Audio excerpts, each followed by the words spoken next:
In the sprawling mansions of New York's Fifth Avenue during the Gilded Age of 1895, where fortunes were built on steel and ambition, the most dangerous secrets were often hidden behind the most beautiful facades.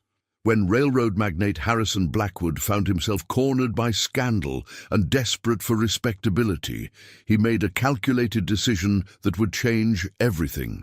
He chose the one woman in his household who could never betray his secrets, or so he thought. But sometimes the quietest voices carry the most devastating truths, and when they finally speak, empires crumble. What Harrison didn't know was that his silent servant had been listening all along. The crystal chandeliers of the Blackwood mansion cast dancing shadows across the marble floors as 23-year-old Evangeline Rose moved silently through the opulent corridors, her worn leather shoes making no sound against the polished stone. Her auburn hair was pulled back in a simple bun, and her plain grey dress marked her as what the household staff whispered she was, the mute servant girl who had appeared at their door 3 years ago, seeking work and speaking not a word.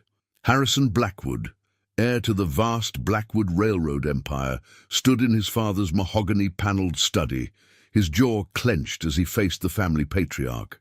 At 31, Harrison possessed the sharp features and commanding presence that had made him New York society's most eligible bachelor, but today his usual confidence was nowhere to be found.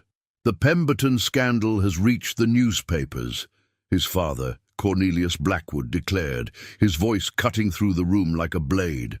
"Your association with that married woman has made you a liability to this family's reputation.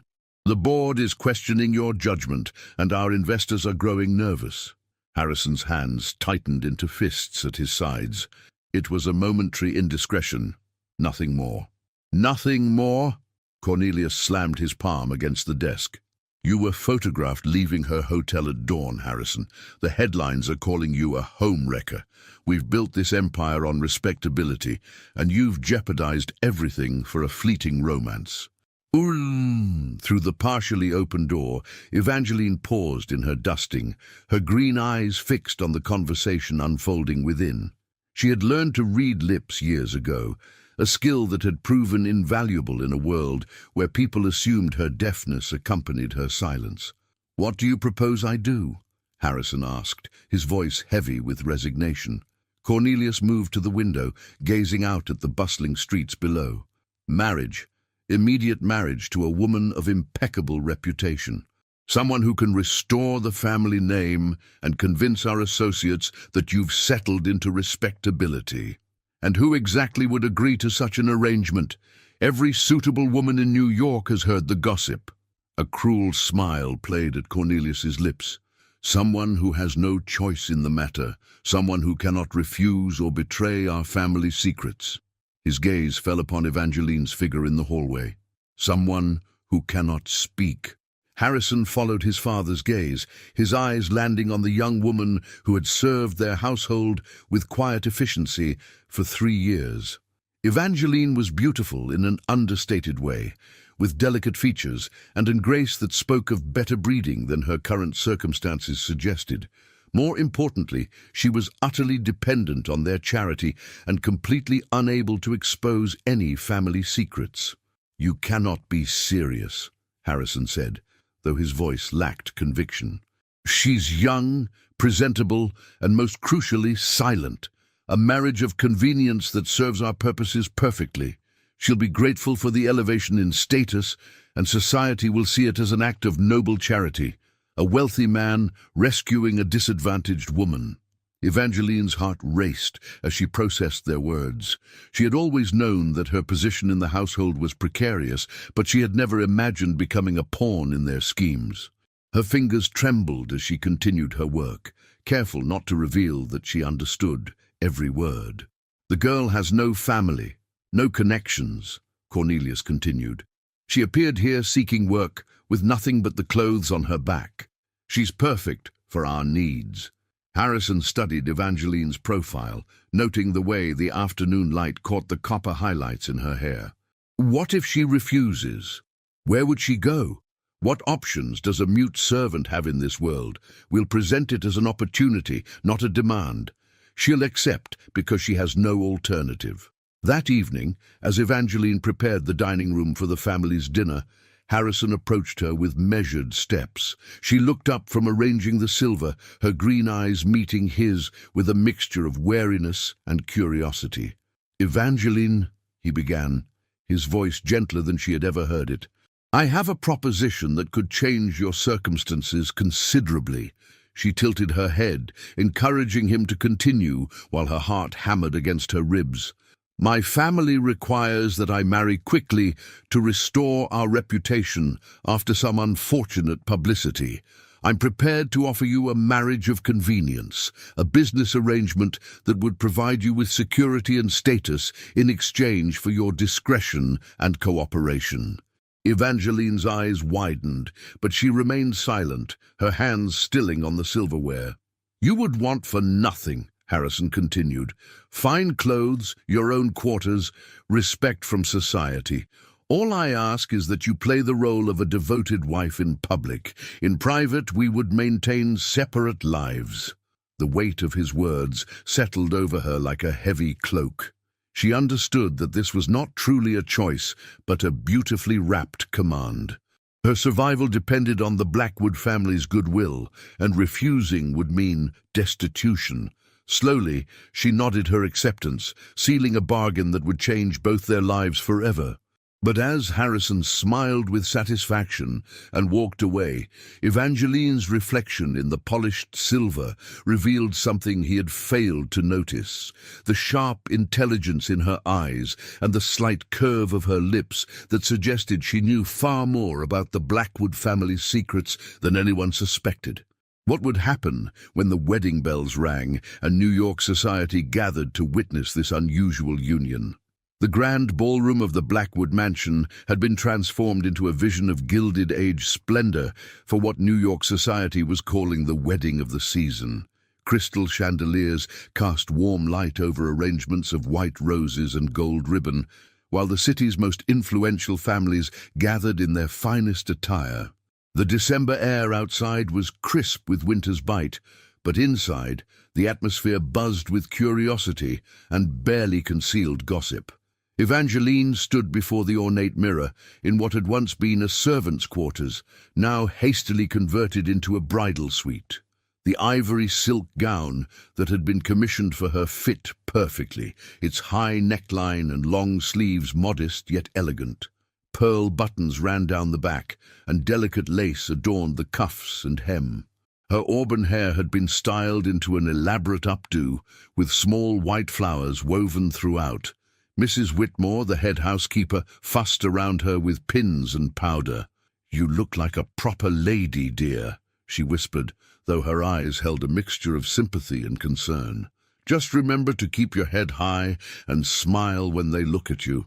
Through the window, Evangeline could see the carriages arriving, the Astors, the Vanderbilts, the Whitneys, all of New York's elite coming to witness Harrison Blackwood's redemption through marriage.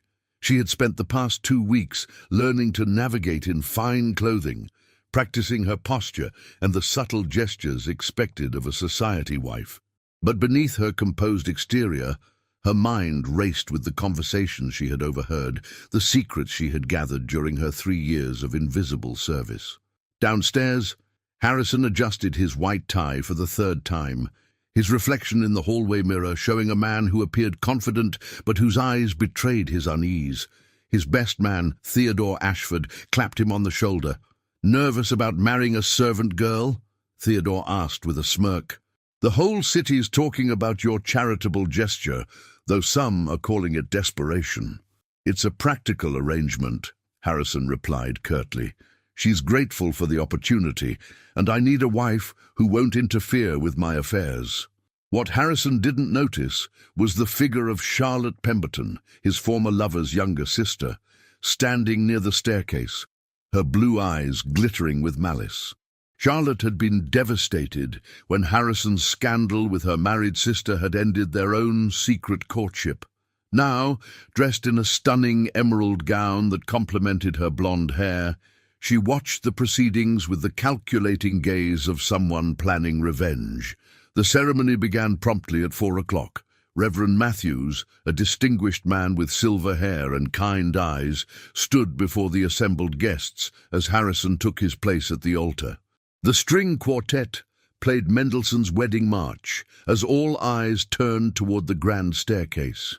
Evangeline descended slowly, her hand resting lightly on the banister. The gasps and murmurs from the crowd were audible. She was far more beautiful than anyone had expected.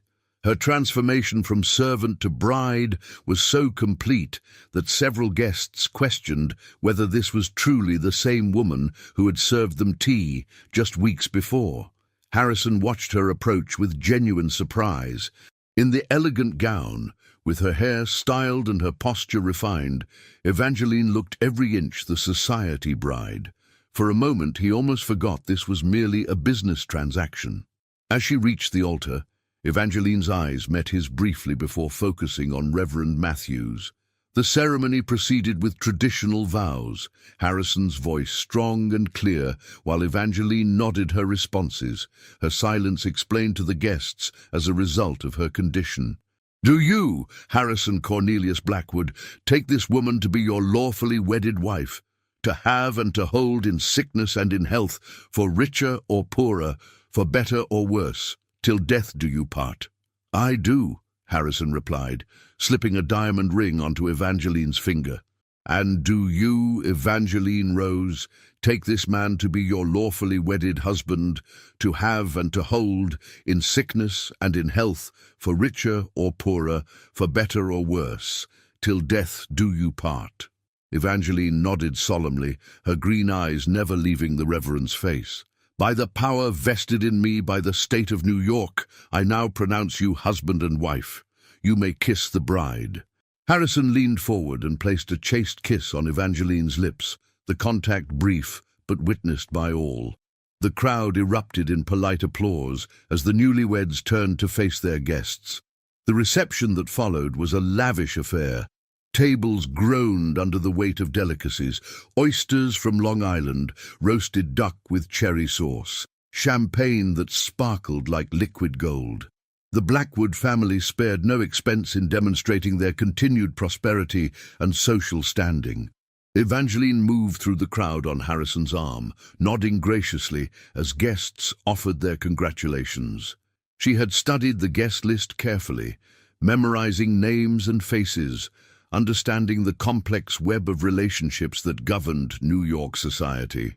"Such a romantic story," gushed Mrs. Astor, the undisputed queen of New York society. "A wealthy gentleman rescuing a disadvantaged young woman. It's quite like something from a novel."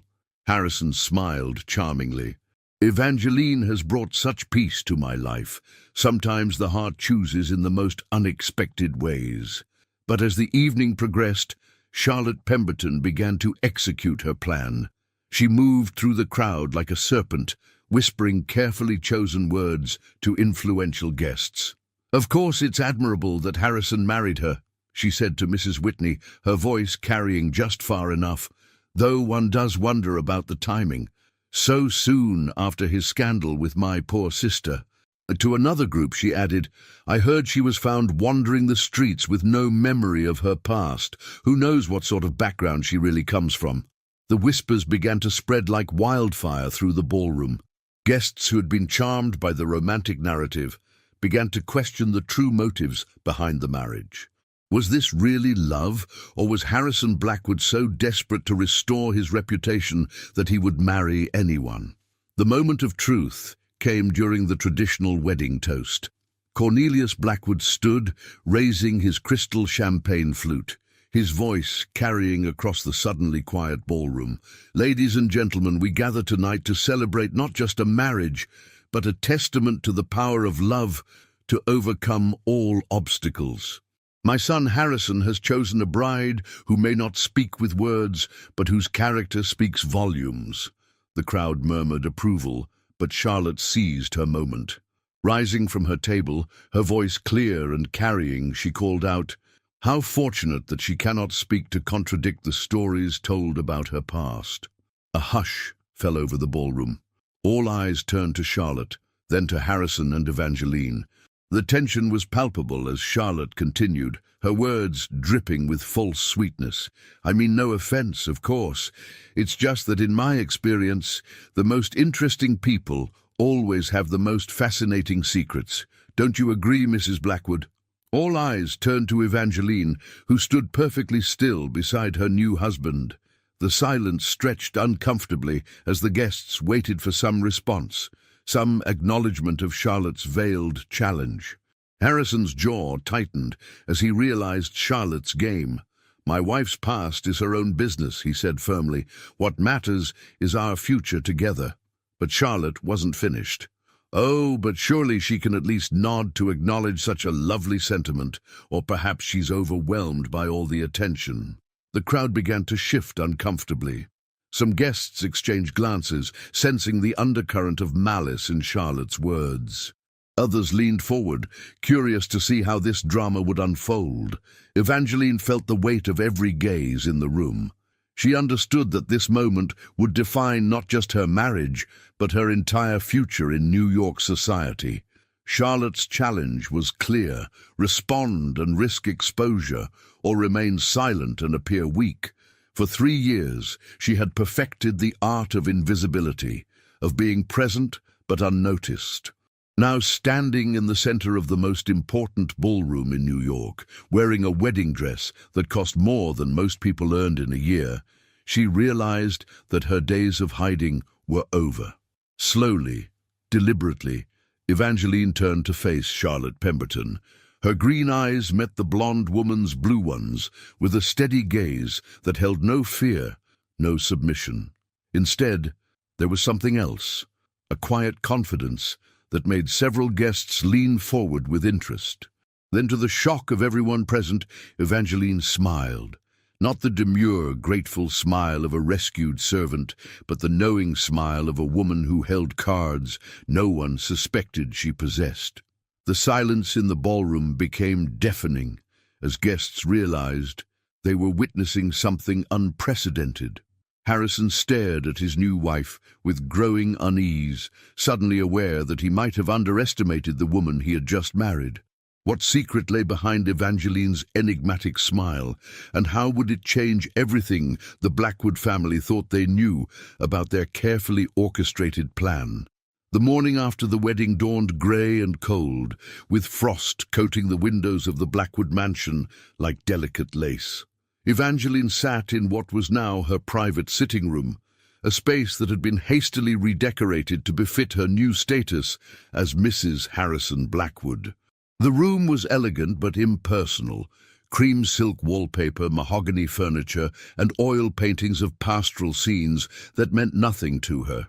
She wore a morning dress of deep blue wool, her hair arranged in a simple chignon that emphasized the graceful line of her neck. In her hands, she held a leather-bound journal, its pages filled with careful observations written in a precise, educated script. Observations that would have shocked anyone who believed her to be an illiterate servant girl. The events of the previous evening replayed in her mind. Charlotte Pemberton's challenge had been met with silence, but Evangeline knew it was only the beginning. The blonde socialite had tasted blood in the water and would not rest until she had exposed what she believed to be a fraud. A soft knock interrupted her thoughts. Harrison entered without waiting for permission, his face bearing the strain of a sleepless night. He had changed from his wedding attire into a charcoal grey suit, but his usually immaculate appearance showed signs of distress, his tie slightly askew, his hair bearing the marks of anxious fingers. "We need to discuss last night," he said without preamble, closing the door behind him. Charlotte Pemberton's behavior was inappropriate, but her questions raised concerns among our guests. Evangeline looked up from her journal, her green eyes meeting his with that same unsettling calm she had displayed at the reception. She closed the book carefully and placed it on the side table, her movements deliberate and graceful. "The marriage contract we agreed upon was based on your silence," Harrison continued, beginning to pace the length of the room. "But silence in the face of direct challenge appears weak. Society expects a certain Presents from a Blackwood wife. He paused near the window, his reflection ghost-like in the frost-covered glass. My father suggests we remove ourselves from the city for a time, allow the gossip to die down while you adjust to your new circumstances. Evangeline tilted her head slightly, a gesture that had become familiar to the household staff. It was her way of indicating attention without commitment, understanding without agreement. There's a property upstate, Harrison explained. Thornfield Manor near the Hudson River. It's been in my mother's family for generations. We could spend the winter there, away from prying eyes and wagging tongues. The mention of his mother brought a flicker of something, pain, perhaps, across Harrison's features. Margaret Blackwood had died when he was 15, leaving behind a son who had never quite learned to navigate the emotional complexities of human relationships.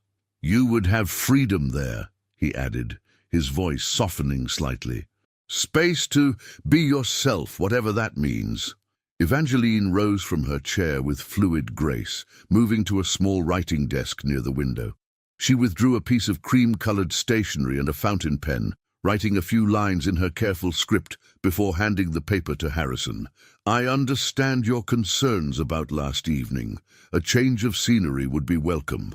When do we depart? Harrison stared at the note, his eyebrows rising slightly. The handwriting was educated, refined, not what one would expect from a woman who had appeared at their door seeking work as a servant. The vocabulary, the sentence structure, even the quality of the penmanship spoke of breeding and education. Your writing is quite accomplished, he said carefully. Evangeline returned to her chair and picked up her journal again, effectively ending the conversation. But Harrison had seen enough to plant seeds of doubt about everything he thought he knew about his new wife. 3 days later, their carriage wound through the snow-covered landscape of the Hudson Valley, the horse's breath creating clouds of vapor in the crisp winter air. Evangeline sat across from Harrison, wrapped in a fur-lined cloak, watching the scenery pass with genuine interest. She had not been outside New York City in 3 years, and the sight of snow-laden pine trees and frozen streams stirred something deep within her. Thornfield Manor emerged from the winter landscape like something from a Gothic novel. Built of grey stone with tall windows and ivy-covered walls, it possessed a romantic melancholy that spoke of generations of family history. Smoke rose from several chimneys, indicating that the small staff had prepared for their arrival. Mrs. Adelaide Hartwell, the manor's housekeeper, greeted them at the entrance. She was a woman in her 60s with silver hair and intelligent brown eyes that missed nothing. Unlike the servants in the city mansion, she showed no deference to Harrison's authority, treating him instead with the familiarity of someone who had known him since childhood. Master Harrison, she said warmly, embracing him despite his formal demeanor, and this must be your bride. Welcome to Thornfield, my dear. Evangeline found herself enveloped in a genuine embrace, the first she had received in years. Mrs. Hartwell's kindness was immediate and unconditional, a stark contrast to the calculated politeness of New York society. I've prepared the blue suite for you both, Mrs. Hartwell continued, leading them through halls lined with family portraits. Though I suspect you'll find the library more to your liking, Mrs. Blackwood. Your husband spent most of his youth hiding among those books. The library was indeed magnificent. Floor-to-ceiling shelves filled with leather-bound volumes, comfortable reading chairs positioned near tall windows, and a fireplace large enough to warm the entire room. Evangeline's eyes lit up as she took in the collection, her fingers trailing along the spines of books she had only dreamed of reading. You enjoy reading? Mrs. Hartwell asked, noting her interest. Evangeline nodded enthusiastically, then caught herself, remembering her role. But Mrs. Hartwell's expression remained kind, without judgment or suspicion. Wonderful. This collection has been neglected for too long. Perhaps you'll bring it back to life. That evening, as Harrison attended to correspondence in his study, Evangeline found herself alone in the library. The fire crackled warmly, casting dancing shadows across the walls as she explored the shelves. She selected a volume of poetry, Tennyson's In Memoriam, and settled into a chair near the window. As she read, her lips moved silently, forming the words she dared not speak aloud. The poetry stirred emotions she had kept carefully buried, reminding her of a time when literature and learning had been natural parts of her life. Beautiful words, aren't they? Evangeline startled, looking up to find Mrs. Hartwell approaching with a tea service. The older woman set the tray on a nearby table and poured 2 cups, offering one to Evangeline with a gentle smile. "I've always found Tennyson particularly moving," Mrs. Hartwell continued, settling into the chair opposite, "though I confess I prefer his earlier works. The Lady of Shalott has always been a favorite of mine." Evangeline's eyes widened slightly. The poem Mrs. Hartwell mentioned was one of her own favorites, a tale of a woman trapped by circumstances beyond her control, watching life pass by through a mirror until she finally chose to face reality directly. "You know it, Mrs.?" Hartwell asked, noting her reaction. Evangeline nodded, then, after a moment's hesitation, reached for paper and pen from the writing desk. She wrote a few lines and handed them to Mrs. Hartwell. She left the web, she left the loom. She made 3 paces through the room. She saw the water lily bloom. She saw the helmet and the plume. She looked down to Camelot. Mrs. Hartwell's eyebrows rose as she read the perfectly quoted verse. "You have an excellent memory, my dear, and beautiful handwriting. Where did you receive your education?" The question hung in the air between them. Evangeline felt the weight of her deception, the burden of maintaining a fiction that grew more complex with each passing day. But something in Mrs. Hartwell's manner, the absence of judgment, the genuine interest, made her want to trust this woman. Instead of answering directly, Evangeline wrote another note. "Sometimes we must become someone else to survive. But books remember who we truly are." Mrs. Hartwell read the words twice, her expression growing thoughtful. "Indeed they do, child. Indeed they do." Over the following weeks, a routine developed at Thornfield Manor. Harrison spent his mornings handling business correspondence and his afternoons riding through the estate or walking the grounds. Evangeline divided her time between the library and long walks through the snow-covered gardens, often accompanied by Mrs. Hartwell. The older woman proved to be an excellent companion, well-read, intelligent, and possessed of a dry wit that reminded Evangeline of someone from her past. During their walks, Mrs. Hartwell shared stories of the manor's history, the Blackwood family's past, and her own observations about the world. "Harrison's mother was much like you," Mrs. Hartwell said one afternoon, as they paused beside a frozen pond. "Quiet, thoughtful, but with depths that most people never suspected. She saw things others missed, understood people in ways that sometimes made them uncomfortable." Evangeline looked at her questioningly, and Mrs. Hartwell continued. "Margaret Blackwood was born Margaret Thornfield. This was her family's estate. She married Cornelius for love, but she never quite fit into his world of business and social climbing.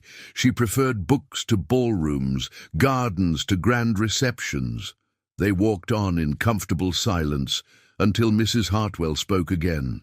"She kept a journal, you know, observations about people, about life.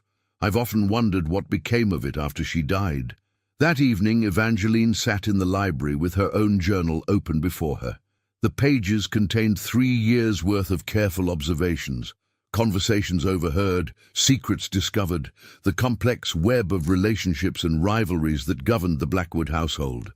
She had originally begun writing as a way to maintain her sanity, to prove to herself that she still existed even when the world treated her as invisible. Now, as she read her own words, she realized she had compiled something far more valuable than personal reflections. She had documented evidence of business dealings that skirted the edge of legality, family secrets that could destroy reputations, and personal indiscretions that could topple empires. A soft knock interrupted her thoughts. Harrison entered, carrying a brandy snifter and wearing an expression of mild curiosity. "Mrs. Hartwell tells me you've been exploring the library extensively." he said, settling into the chair across from her. "She seems quite taken with you." Evangeline closed her journal and nodded politely.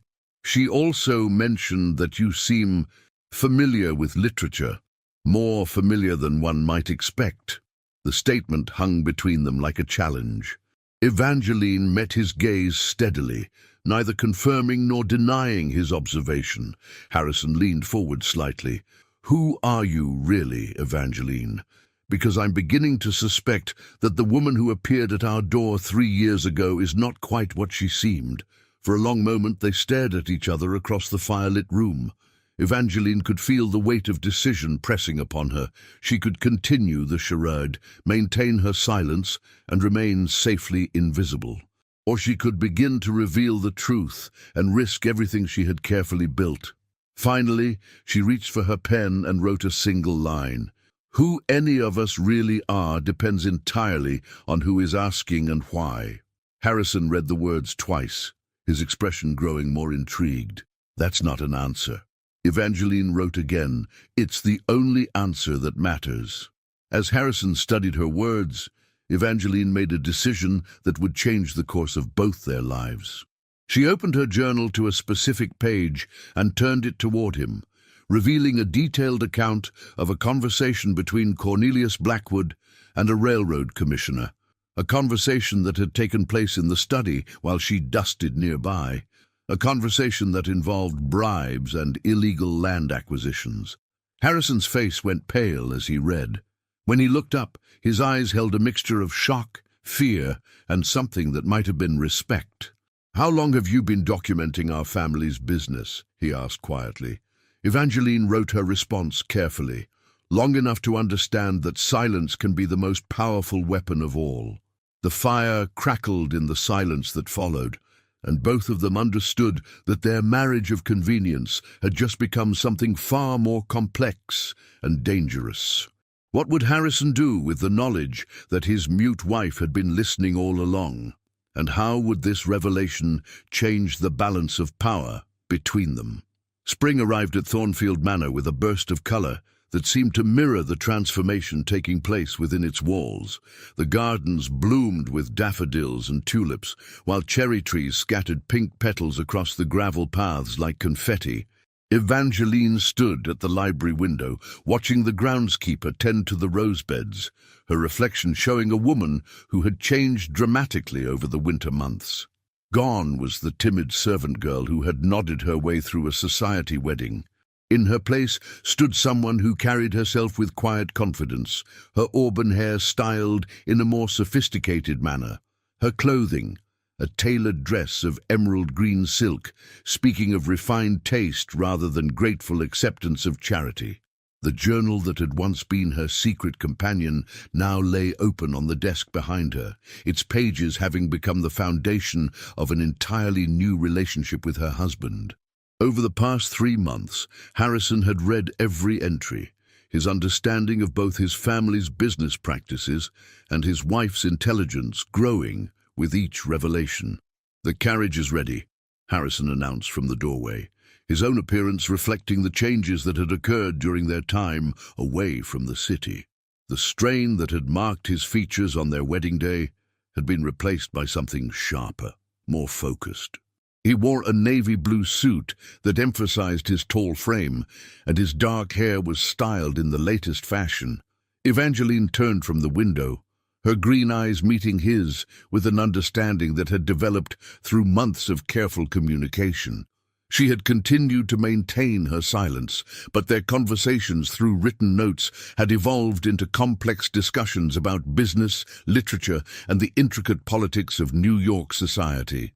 "Are you prepared for what awaits us?" Harrison asked, his voice carrying a note of concern that would have surprised anyone who knew him only as the arrogant heir to a railroad fortune.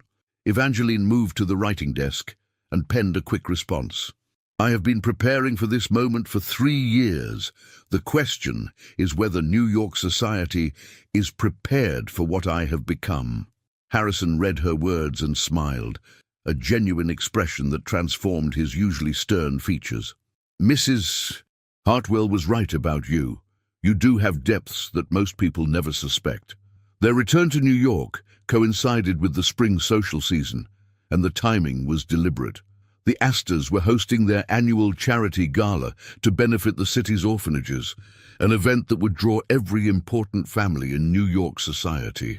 It would be Evangeline's first public appearance since the wedding, and both she and Harrison understood that it would set the tone for her acceptance or rejection by the social elite.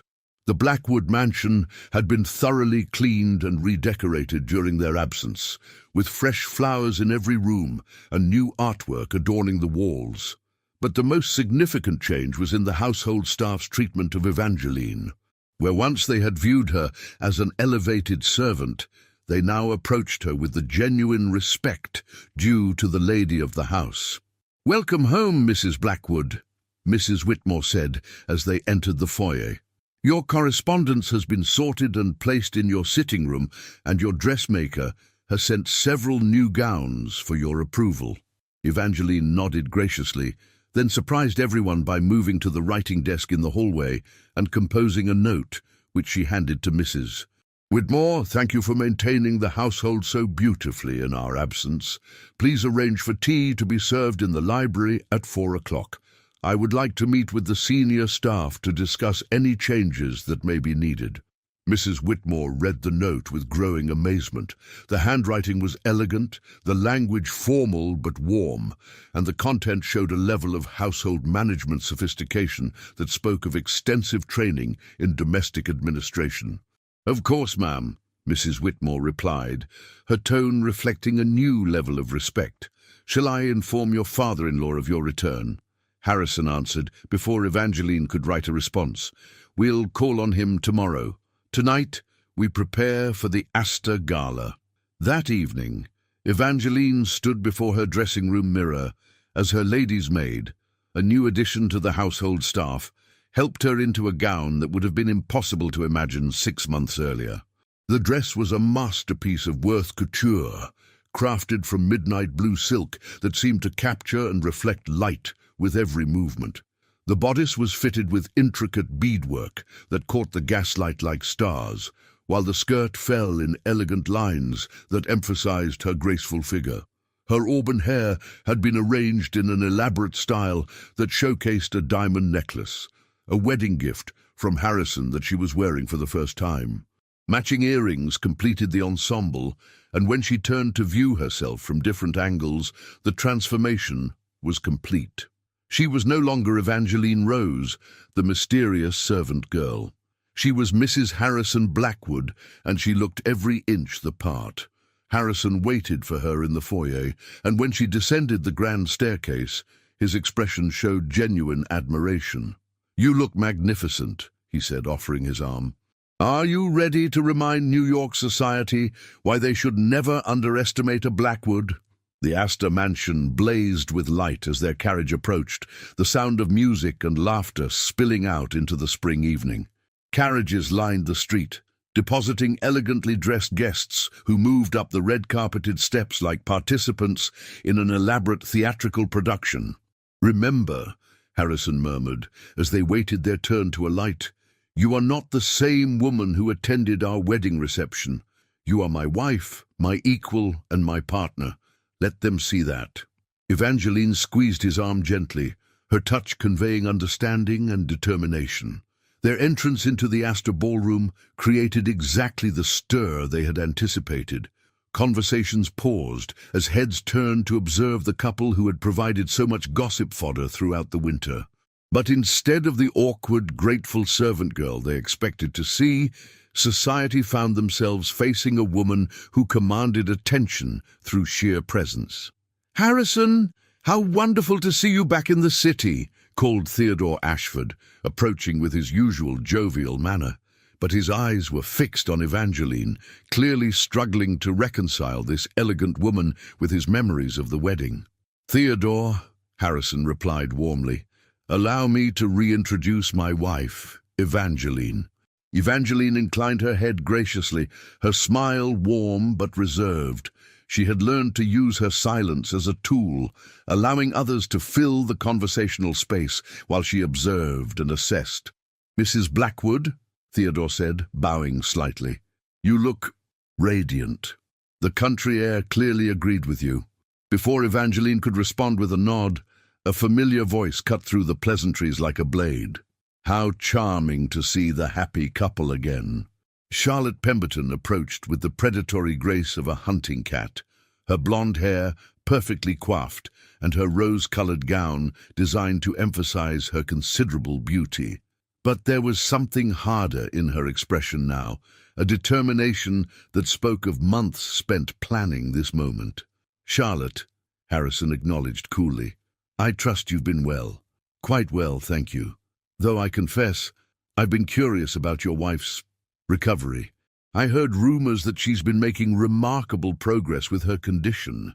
The challenge in Charlotte's words was unmistakable. She had clearly spent the winter gathering information, and her tone suggested she believed she had discovered something damaging. "My wife's health is not a subject for public discussion," Harrison replied firmly. "Of course not," Charlotte agreed with false sweetness, "though one does wonder about such miraculous improvements. I've been speaking with Dr. Morrison. You remember him, don't you? He specializes in conditions affecting speech and hearing. He finds it quite unusual for someone to remain completely mute for years and then suddenly begin to show signs of communication." Evangeline felt the attention of nearby guests, focusing on their conversation. This was the moment Charlotte had been building toward, a public challenge that would force Evangeline to either maintain her deception or reveal the truth. "What exactly are you implying?" Harrison asked, his voice carrying a dangerous edge. "Oh, nothing untoward," Charlotte replied airily. "Simply that Dr. Morrison would be fascinated to examine such an unusual case. For medical purposes, of course. He's quite convinced that true mutism of the type your wife displayed is extremely rare and usually accompanied by other indicators." The circle of listeners had grown larger, and Evangeline could feel the weight of their collective attention. She understood that Charlotte was forcing her into an impossible position: submit to medical examination that would expose her deception, or find some way to deflect the challenge without speaking. For a moment, the ballroom seemed to hold its breath. Then Evangeline did something that surprised everyone, including herself. She smiled, not the demure expression of a grateful servant, but the confident smile of a woman who held all the cards. Moving to a nearby table, where place cards were arranged for dinner, she selected a pen from the silver inkwell and wrote something on the back of one of the cards. She handed it to Charlotte with a gracious nod, her green eyes sparkling with what could only be described as amusement. Charlotte read the card, her face going pale as she processed the words. The card trembled slightly in her hands as she looked up at Evangeline with a mixture of shock and fear. "What does it say?" Theodore asked, his curiosity getting the better of his manners. Charlotte's mouth opened and closed soundlessly, her usual composure completely shattered. The card fluttered from her fingers to the floor, where Harrison quickly retrieved it. His eyebrows rose as he read Evangeline's message, and when he looked at his wife, his expression held a mixture of admiration and amazement. "Well?"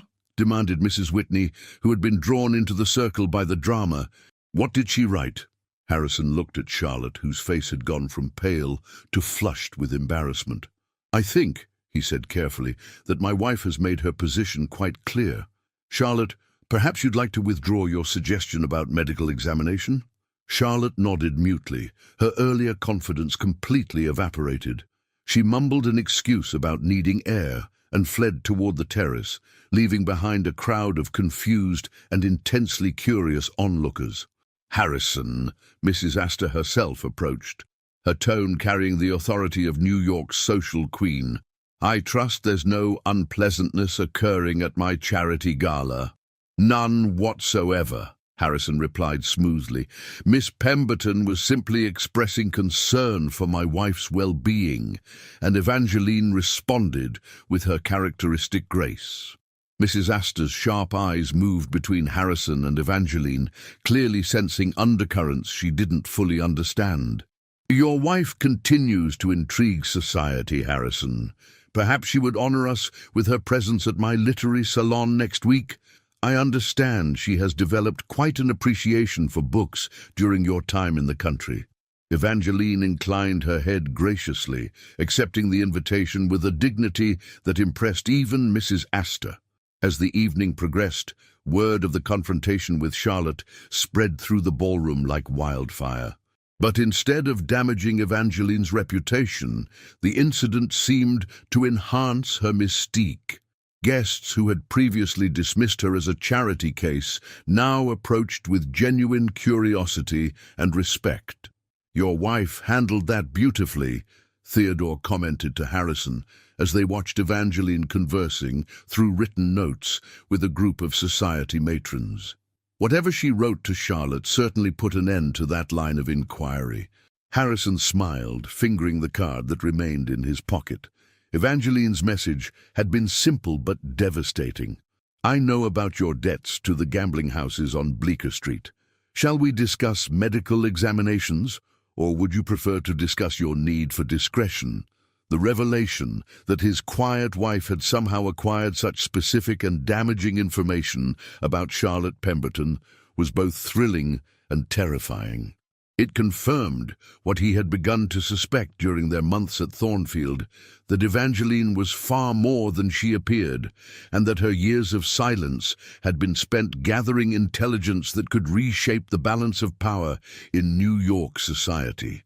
As the evening drew to a close and they prepared to leave, Harrison offered Evangeline his arm with genuine pride. "You were magnificent tonight," he murmured as they waited for their carriage.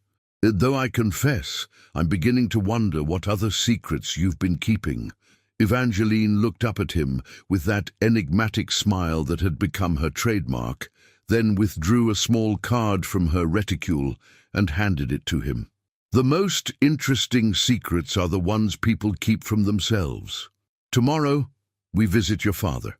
It's time he learned what his mute daughter-in-law has been observing all these years." Harrison read the words twice, his expression growing thoughtful. "Are you declaring war on my family?" Evangeline's response was swift. "I'm declaring independence. There's a difference." As their carriage pulled away from the Astor mansion, both Harrison and Evangeline understood that their return to New York society marked the beginning of a new chapter, one in which the rules of engagement had fundamentally changed. What would happen when Cornelius Blackwood discovered that his son's convenient marriage had produced not a grateful, silent wife, but a formidable adversary who knew all his secrets? The morning sun streamed through the tall windows of Cornelius Blackwood's study as Harrison and Evangeline were announced by the butler. The patriarch of the Blackwood Empire sat behind his massive mahogany desk, reviewing financial reports with the same intensity he had brought to building his railroad fortune. At 62, Cornelius remained an imposing figure, silver-haired, sharp-eyed, and possessed of the ruthless intelligence that had elevated him from modest beginnings to the pinnacle of New York society. "Harrison," he said, without looking up from his papers, "I trust last evening's social reappearance went according to plan." "Better than expected," Harrison replied, guiding Evangeline to one of the leather chairs facing the desk. Evangeline made quite an impression. Cornelius finally raised his eyes, taking in his daughter-in-law's appearance with the calculating gaze of a man who assessed everything in terms of profit and loss. Evangeline wore a tailored suit of deep burgundy wool, her hair arranged in a sophisticated chignon that emphasized her elegant neck. She looked every inch the society matron, but there was something in her green eyes that hadn't been there before, a quiet confidence that made Cornelius pause. "Indeed," he said slowly. "Mrs. Whitmore mentioned that you've been communicating more extensively through written correspondence. I trust this development won't complicate our arrangement." Evangeline reached into her small leather portfolio and withdrew a sheet of cream-colored stationery. She wrote briefly, then handed the paper to Cornelius with a gracious smile. "I understand that my role in this family requires discretion and loyalty. I am prepared to fulfill both obligations, provided certain conditions are met." Cornelius read the note twice, his eyebrows rising slightly. The handwriting was impeccable, the language formal and precise. This was not the grateful, subservient response he had expected from the woman he still thought of as a rescued servant. "Conditions?" he repeated, his voice carrying a warning edge. Evangeline wrote again, "I would like to establish a charitable foundation in the Blackwood name, focusing on education for disadvantaged women. I believe it would enhance the family's reputation while serving a worthy cause." "Charitable work is appropriate for a woman of your position," Cornelius conceded, though his tone remained cautious. "What sort of involvement did you have in mind?" Instead of writing another note, Evangeline opened her portfolio and withdrew a thick document bound in blue ribbon. She placed it on the desk before Cornelius, her movements deliberate and confident. Cornelius untied the ribbon and began to read, his expression growing increasingly grave with each page. The document contained detailed financial projections, proposed board members, educational curricula, and a comprehensive plan for establishing schools in 3 major cities. But more disturbing were the footnotes, references to specific Blackwood business practices, mentions of particular contracts and partnerships, and subtle implications that suggested the author possessed intimate knowledge of the family's affairs. "Where did you obtain this information?" Cornelius asked quietly, his voice carrying a dangerous undertone. Evangeline wrote her response carefully. 3 years of careful observation have provided me with a comprehensive understanding of Blackwood enterprises. I believe this knowledge could be put to constructive use." Harrison watched the exchange with growing fascination. He had known that Evangeline possessed damaging information about the family, but seeing her present it so strategically to his father revealed a level of sophistication he was still learning to appreciate. "You're suggesting that your silence regarding our business practices is contingent upon our support for your charitable endeavors?" Cornelius asked. "I'm suggesting that mutual cooperation serves everyone's interests better than mutual suspicion," Evangeline wrote. "The foundation would benefit from Blackwood resources and connections, while the family would benefit from the positive publicity and my continued discretion." Cornelius leaned back in his chair, studying the woman who had just presented him with the most elegant blackmail proposal he had ever encountered. The servant girl who had appeared at their door 3 years ago had somehow transformed into a formidable negotiator who understood both the value of information and the art of leverage. "And if we decline your proposal?" he asked. Evangeline's smile remained pleasant as she wrote, "Then I suppose we would need to discuss alternative arrangements for my continued residence in New York society." The threat was subtle but unmistakable. Cornelius understood that his son's mute wife had just revealed herself to be anything but powerless. A knock at the study door interrupted the tense silence. Mrs. Whitmore entered with a tea service, her timing so perfect that Harrison suspected it had been deliberately arranged. "Shall I serve, sir?" she asked, her eyes moving between the 3 occupants of the room with the keen awareness of someone who had witnessed many family dramas. "Please," Cornelius replied, using the interruption to gather his thoughts. As Mrs. Whitmore poured tea and arranged delicate china cups, Evangeline wrote another note and handed it to Harrison. "Your father is reconsidering his assessment of my value to this family. That's progress." Harrison read the note and couldn't suppress a slight smile. His wife's ability to read people and situations was proving to be as sharp as her penmanship. "Mrs. Blackwood," Cornelius said as Mrs. Whitmore departed, "I find myself curious about your background. Your proposal demonstrates a level of education and sophistication that seems inconsistent with your previous circumstances." Evangeline sipped her tea thoughtfully before responding in writing. "Sometimes circumstances force us to become less than we are capable of being. I prefer to focus on what we might become, rather than what we have been." "A diplomatic answer," Cornelius observed, "but not a complete one. Complete answers require complete trust," Evangeline wrote. "Perhaps we might build toward that gradually." Over the following hour, they negotiated the terms of what would become the Blackwood Foundation for Women's Education.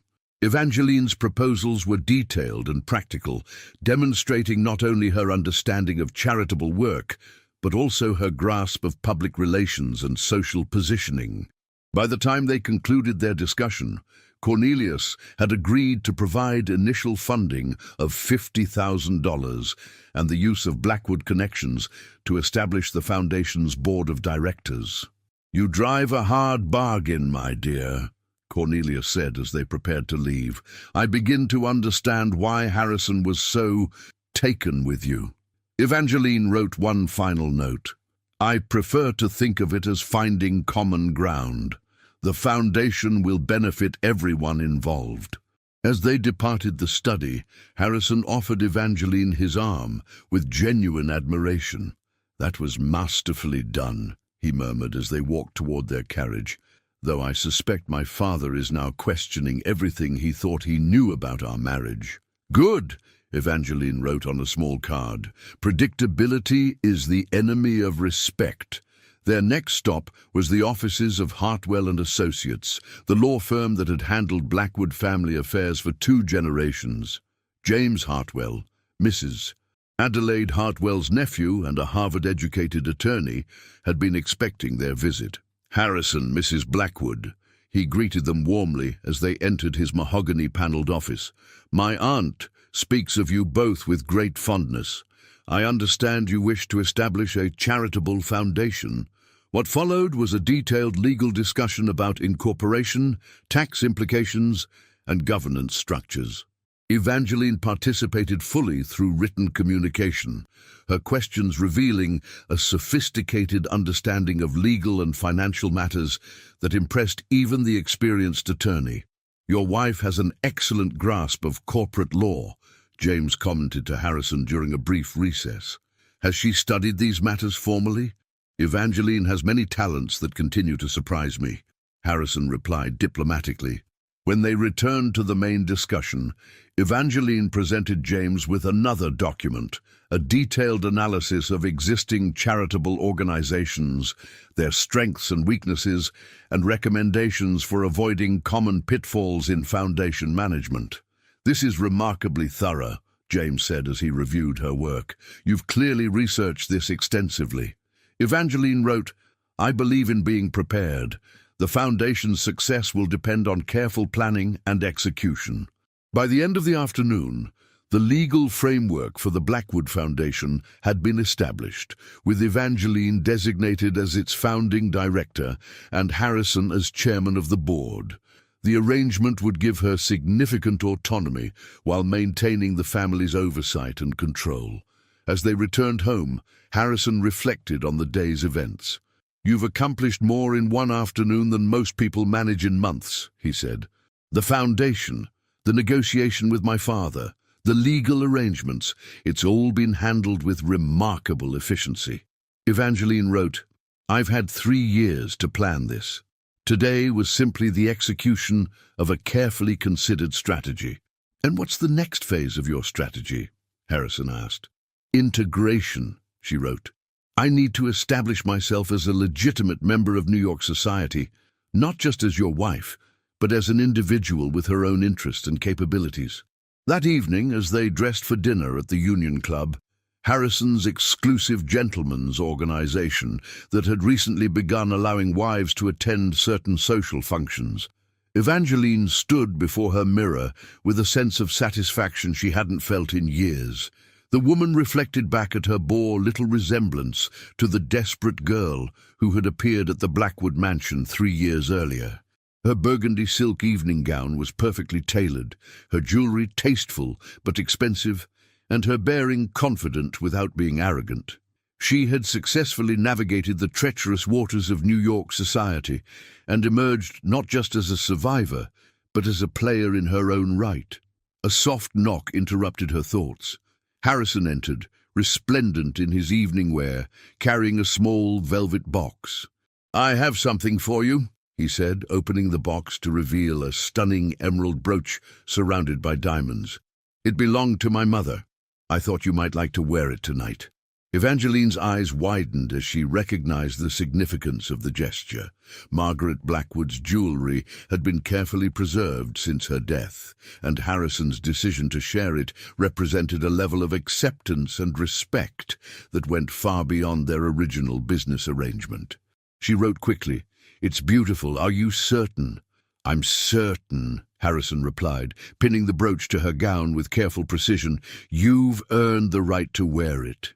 As they prepared to leave for the evening, Evangeline caught sight of herself in the hallway mirror. The emerald brooch caught the light, creating tiny rainbows that danced across the walls. But more than the jewelry, it was the expression on her face that marked the transformation, the quiet confidence of a woman who had found her voice, even in silence. The Union Club's dining room buzzed with conversation as New York's elite gathered for the monthly social dinner. Evangeline moved through the crowd on Harrison's arm, noting how differently people responded to her now. Where once they had offered polite condescension, they now showed genuine interest and respect. "Mrs. Blackwood," called Senator Morrison, approaching with his wife, "I understand you're establishing a foundation for women's education. My wife has been quite interested in such causes." Mrs. Morrison, a formidable woman in her own right, extended her hand warmly. "I'd be delighted to discuss your plans, my dear. Perhaps we might arrange a meeting next week." Evangeline nodded graciously and wrote a brief response. "I would be honored by your involvement. Education is the foundation of all progress."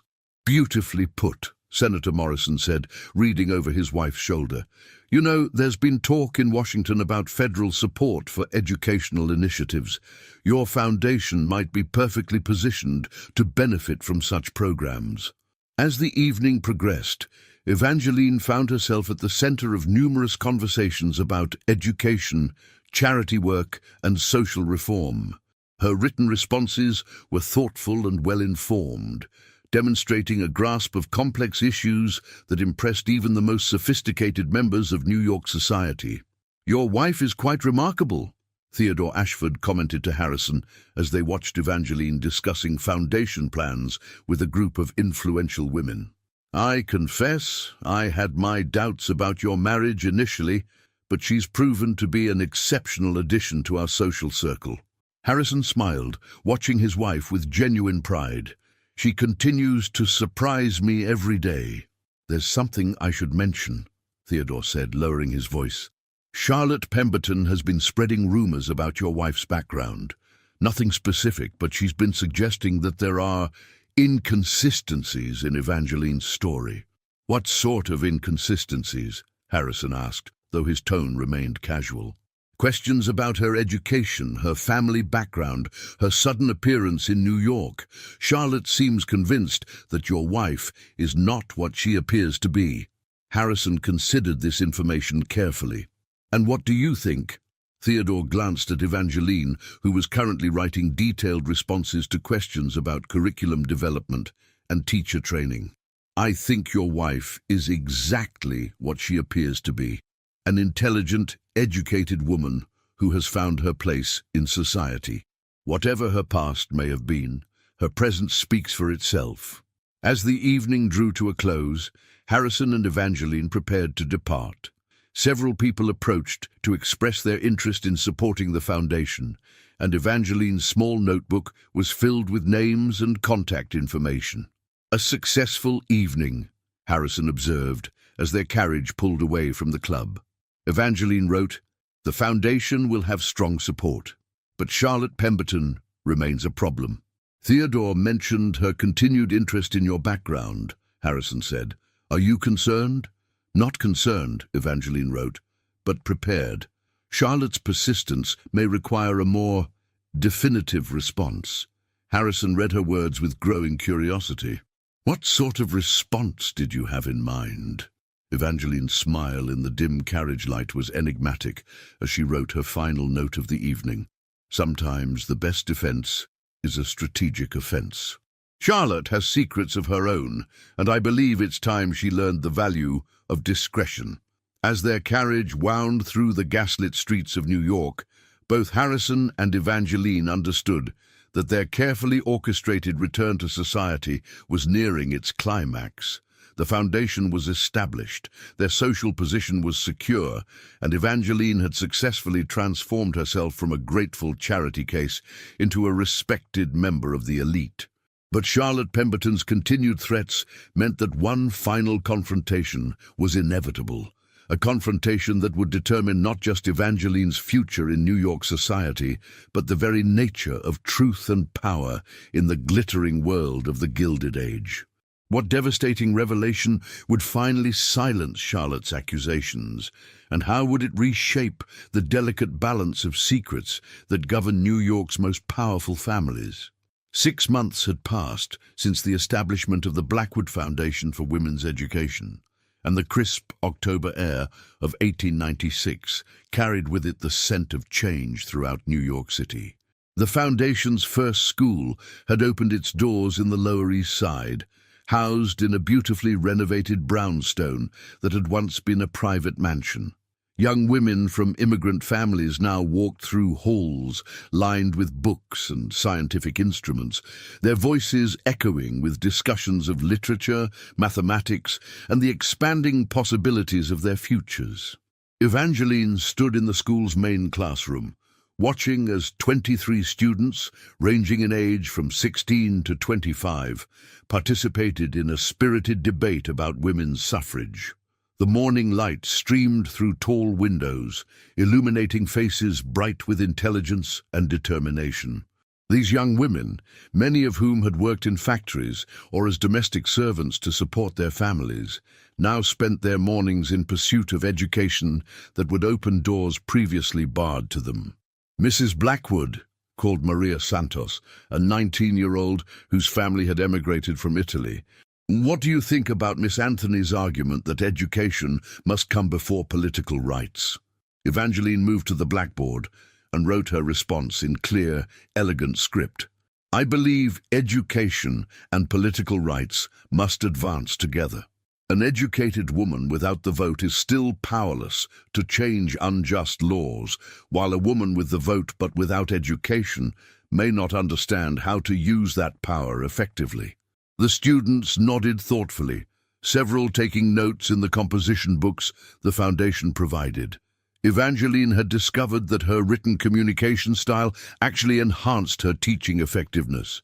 Students paid closer attention to her carefully crafted responses, and the act of writing her thoughts gave weight to her words that spoken instruction might have lacked. Miss Chen, Evangeline wrote, addressing a young Chinese-American woman whose mathematical abilities had impressed even the Harvard-educated instructors, would you share your thoughts on how education might help women overcome cultural barriers?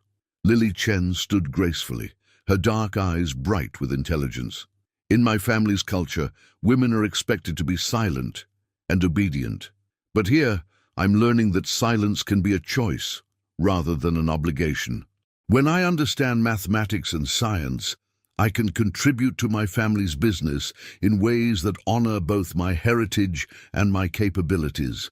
Evangeline smiled and wrote, Wisdom lies in understanding that strength can take many forms. Sometimes the most powerful voice is the one that chooses when to speak and when to listen. After the morning classes concluded, Evangeline made her way to her office on the second floor of the building.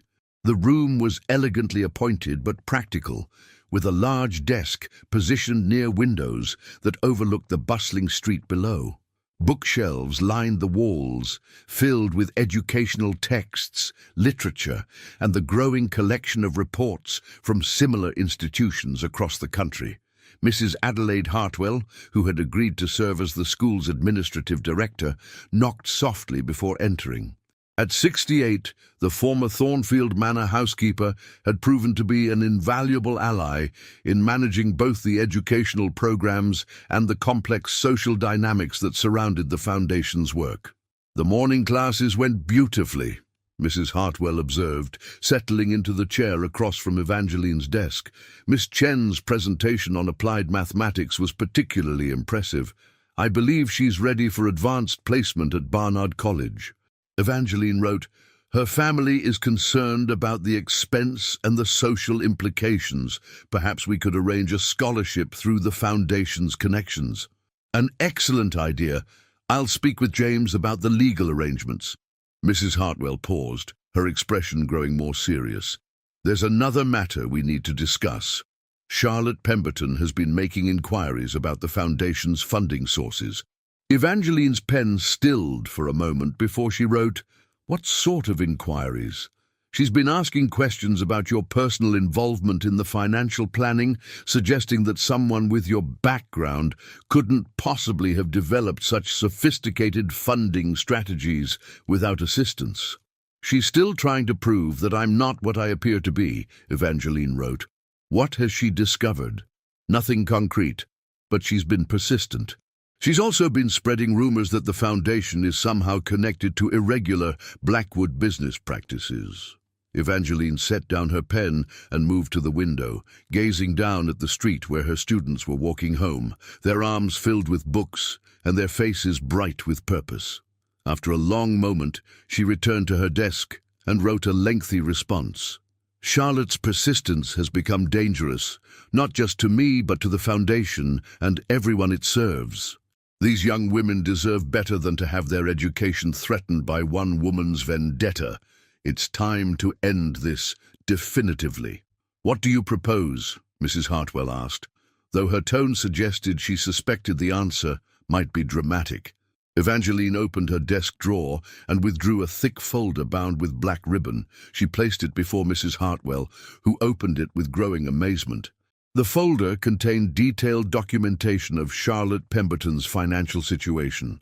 Gambling debts, unpaid bills to dressmakers and jewelers, and most damaging of all, evidence of her involvement in a scheme to sell information about wealthy families' private affairs to newspaper gossip columnists. "How did you obtain all this?" Mrs. Hartwell asked quietly. 3 years of careful observation taught me that information is the most valuable currency in New York society," Evangeline wrote. "I've been documenting everyone's secrets, not just the Blackwoods. Charlotte made the mistake of assuming that a mute servant was also deaf and blind." Mrs. Hartwell studied the documents with the sharp eye of someone who had managed household accounts for decades. "This is quite comprehensive and quite damaging. Charlotte has forced this confrontation. I had hoped to avoid it, but she's left me no choice." That evening, Evangeline sat in her private sitting room at the Blackwood mansion, preparing for what she knew would be the final act in her long transformation from servant to society matron. She wore a gown of deep purple silk that emphasized her auburn hair and green eyes, and Margaret Blackwood's emerald jewelry caught the lamplight as she moved. Harrison entered as she was reviewing her correspondence, his expression showing the strain of a difficult day managing railroad business. The past months had seen him grow into his role as head of Blackwood Enterprises, his father having gradually ceded more authority as Harrison proved his capabilities. "The foundation's success continues to amaze me," he said, settling into the chair across from her. "Senator Morrison mentioned that there's talk of federal funding for similar programs." Evangeline wrote, "The students' achievements speak for themselves. Maria Santos has been accepted to the normal school for teacher training, and Lily Chen will begin at Barnard in the spring." "You've given them opportunities they never could have imagined," Harrison observed, but Mrs. Hartwell mentioned that Charlotte is still causing problems. "Not for much longer," Evangeline wrote. "I've arranged to meet with her tomorrow afternoon. It's time to resolve this situation permanently." Harrison read her words with growing concern. "What sort of resolution did you have in mind?" Instead of writing a response, Evangeline handed him the black folder. As he read through Charlotte's documented indiscretions, his eyebrows rose steadily higher. "This is comprehensive," he said finally, "and devastating. How long have you been compiling this information?" "Since our wedding reception, when she first challenged me publicly. I realized then that she would never stop trying to expose what she believed to be my deception. And now she'll learn that some secrets are more dangerous than others." The following afternoon, Charlotte Pemberton arrived at the Blackwood mansion dressed in her finest attire, clearly expecting to deliver some sort of ultimatum. She was shown to the formal drawing room, where Evangeline waited with the calm composure that had become her trademark. "Mrs. Blackwood," Charlotte said with false sweetness, settling into a silk-upholstered chair. "How kind of you to agree to this meeting. I felt it was time we had a frank discussion about your situation." Evangeline inclined her head graciously and gestured toward the tea service that had been prepared. As Charlotte helped herself to delicate sandwiches and pastries, Evangeline wrote a brief note and handed it to her. "I understand you have concerns about my background. Perhaps we can address them directly." Charlotte read the note with satisfaction, clearly believing she had gained the upper hand. "Indeed I do.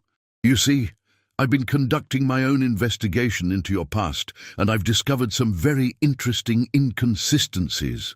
She opened her reticule and withdrew a small notebook, consulting it with theatrical precision. "For instance, there's no record of an Evangeline Rose arriving in New York during the period when you supposedly appeared at this household seeking work. No ship manifests, no immigration records, no documentation whatsoever."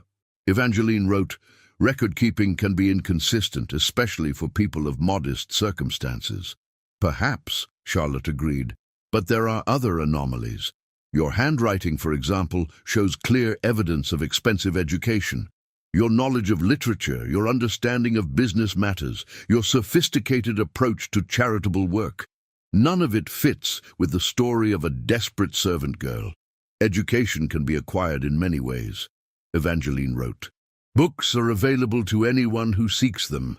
Charlotte's smile grew more predatory, but the most interesting discovery was this. She produced a newspaper clipping from her notebook, placing it on the table between them with obvious satisfaction. The clipping was from a Boston newspaper dated 3 years earlier. The headline read, "Prominent Family Mourns Daughter's Disappearance." Below was a photograph of a young woman who bore a striking resemblance to Evangeline, though the hair was darker and the clothing more elaborate.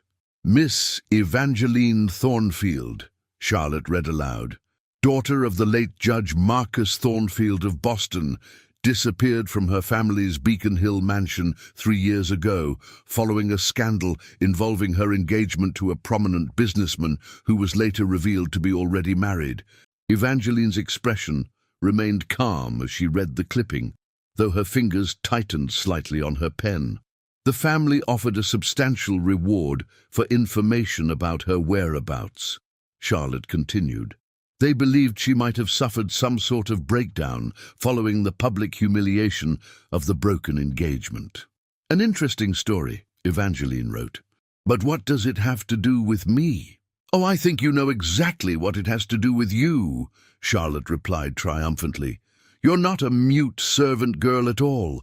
You're Evangeline Thornfield, a runaway heiress who created a false identity to escape scandal in Boston." For a long moment, the drawing room was silent, except for the ticking of the ornate clock on the mantelpiece. Then Evangeline smiled, not the demure expression Charlotte expected, but the confident smile of someone who had been waiting for this moment. She wrote a single word. "Proof?" "The resemblance is unmistakable," Charlotte insisted. "The timing fits perfectly, and it explains everything about your education and sophistication." "Resemblance is not proof," Evangeline wrote. "And even if your theory were correct, what would you propose to do with this information?" Charlotte leaned forward eagerly. "I propose that you confess the truth to Harrison and his father, admit that your marriage was based on deception, and agree to a quiet annulment. In exchange, I'll keep your secret and allow you to return to Boston with your reputation intact." Evangeline set down her pen and moved to the window, gazing out at the garden where autumn flowers bloomed in defiance of the approaching winter. When she returned to her seat, she wrote a longer response. "Your proposal assumes that I have something to hide and something to fear, but what if I told you that you're the one who should be concerned about exposure?" Charlotte's confident expression faltered slightly. "What do you mean?" Instead of writing another note, Evangeline opened the drawer of the side table and withdrew the black folder. She placed it before Charlotte, who opened it with growing alarm. As Charlotte read through the documented evidence of her gambling debts, her financial indiscretions, and most damaging of all, her arrangement to sell society gossip to newspaper columnists, her face went progressively paler. "Where did you get this?" she whispered.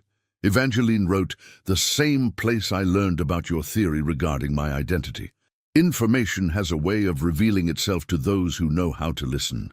"You can't prove any of this," Charlotte said, though her voice lacked conviction. "I don't need to prove it," Evangeline wrote. "I simply need to share it with the right people. Mrs. Astor, for instance, would be very interested to learn that someone in her inner circle has been selling stories about private conversations to the press." Charlotte's hands trembled as she closed the folder. "What do you want?" "I want you to stop your investigation into my background. I want you to cease spreading rumors about the Foundation. And I want you to understand that some secrets are more dangerous than others." "And if I refuse?" Evangeline's final note was brief but decisive. "Then tomorrow's newspapers will make for very interesting reading." Charlotte stared at the words, understanding that she had been thoroughly outmaneuvered. The woman she had dismissed as a fraud had proven to be a far more formidable opponent than she had ever imagined. "You win," Charlotte said quietly, rising from her chair with as much dignity as she could muster. "But this isn't over." "Yes," Evangeline wrote, "it is." After Charlotte departed, Evangeline remained in the drawing room, watching the afternoon light fade into evening. She had successfully protected her new life, her marriage, and most importantly, the foundation that was providing opportunities for young women who deserved better than the limitations society had placed upon them. Harrison found her there an hour later, still sitting by the window, with the black folder on the table beside her. "Mrs. Hartwell mentioned that Charlotte paid you a visit," he said, settling into the chair Charlotte had vacated. "I trust the meeting was productive?" "The matter has been resolved," Evangeline wrote. "Charlotte will no longer be a problem for the Foundation or for us." Harrison picked up the newspaper clipping that Charlotte had left behind, studying the photograph with interest. "There is a resemblance," he observed quietly. Evangeline met his gaze steadily and wrote, "Does it matter who I was before I became your wife?" Harrison considered the question carefully.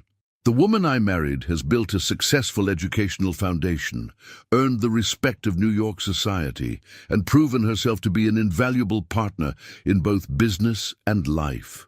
Whatever name she carried before, whatever circumstances brought her to our door, none of that changes who she has become." "And who have I become?" Evangeline wrote. "You've become exactly who you were meant to be," Harrison replied. "A woman who found her voice, even in silence, and used it to change the world around her." As winter settled over New York City, the Blackwood Foundation for Women's Education continued to flourish. A second school opened in Brooklyn, and plans were underway for a third in Philadelphia.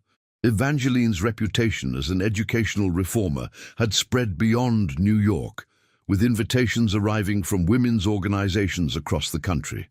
On a snowy December evening, exactly 1 year after their return from Thornfield Manor, Evangeline sat in the library of the Blackwood mansion, writing in her journal by the light of the fire. The pages now contained not secrets and observations, but plans and dreams for the future, curriculum developments, scholarship programs, and the expanding vision of what education could accomplish. Harrison entered carrying 2 glasses of brandy, settling into the chair across from her with the comfortable familiarity of a true partnership. "The Foundation's annual report makes for impressive reading," he said, offering her one of the glasses. 47 graduates in our first year, with 32 going on to higher education or professional training. Each one represents a life changed," Evangeline wrote, "a future that wouldn't have existed without opportunity." "Like yours?" Harrison asked gently. Evangeline considered the question, then wrote a response that captured the essence of her remarkable journey. "I learned that sometimes we must lose ourselves completely before we can discover who we're truly meant to become." The woman who appeared at your door 3 years ago was running from her past. The woman sitting here tonight has chosen her future. Outside, snow continued to fall on the city that had become her home, covering the streets where young women now walked with books under their arms and dreams in their hearts. In the warm glow of the library, surrounded by the tools of learning and the evidence of progress, Evangeline Rose Blackwood, whatever her true name might have been, had finally found her voice in the silence she had chosen, and in choosing it, had discovered the power to change not just her own life, but the lives of countless others.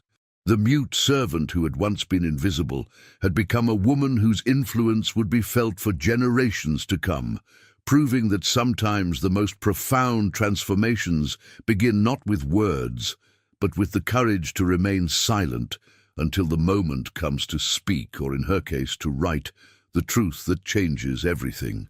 In the end, she had bloomed exactly where she was planted, transforming not just herself, but the very soil in which she grew. What an incredible journey we've witnessed together.